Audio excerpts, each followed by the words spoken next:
मैं मोहम्मद लतीफ़ एडवोकेट, जजी कचहरी शाहजहाँपुर, आज आपको गिरफ़्तारी वारंट के बारे में जानकारी देने जा रहा हूँ। अरेस्ट वारंट, किसी न्यायालय से अरेस्ट वारंट अगर किसी अभियुक्त के ख़िलाफ़ जारी होता है तो उसको क्या रेमेडीज़ हैं, अभियुक्त को क्या उपाय हैं उसके पास वारंट से बचने के लिए, उस बारे में आज मैं आपसे बात कर रहा हूँ। उसके पास 4 उपाय हैं।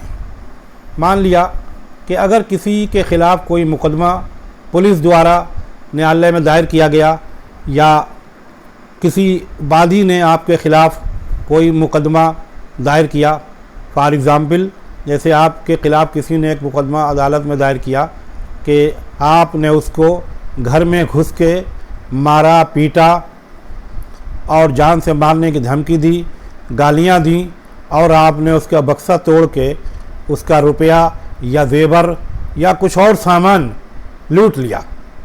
इस बारे में, इस घटना के लिए उसने थाने में या अदालत में मुकदमा दायर किया और उस अदालत ने कागनिजेंस लेते हुए आपके ख़िलाफ़ अरेस्ट वारंट, गिरफ़्तारी वारंट जारी कर दिया।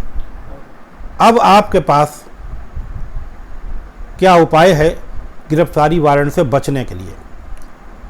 आपके पास गिरफ़्तारी वारंट से बचने के 4 उपाय हैं। पहला उपाय तो यह है कि आप 338 CRPC के तहत सेशन कोर्ट में इंटीरियम बेल यानी अंतरिम ज़मानत आप लगा सकते हैं।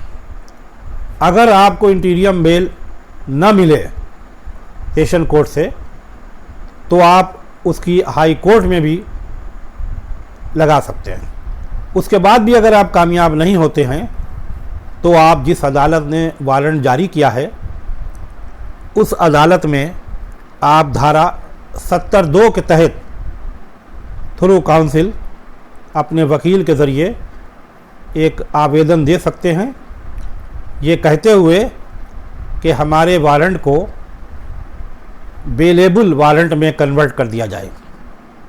अगर ऐसा हो जाता है तो आप फिर आपके पास तीसरा उपाय है कि आपको हाजिर नहीं होना है, आप अपने वकील के माध्यम से ही वारंट निरस्त कराने के लिए कार्रवाई आगे कर सकते हैं, या फिर आप सेशन कोर्ट में 397 CRP के तहत रिवीजन फाइल कर सकते हैं।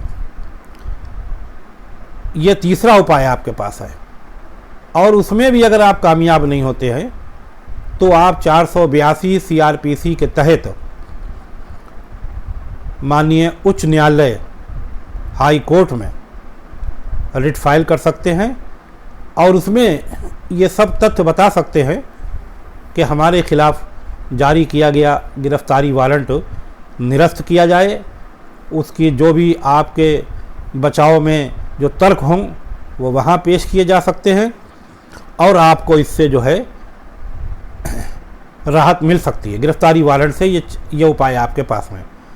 अब गिरफ़्तारी वारंट जो है वो न्यायालय जो जारी करता है उसी न्यायालय को जब तक उसका निष्पादन न हो जाए तो वो वारंट जारी रहता है, खारिज नहीं होता है। वो वारंट में मुल्ज़िमान का नाम, पता, धारा, अदालत की मोहर और मजिस्ट्रेट के हस्ताक्षर होते हैं।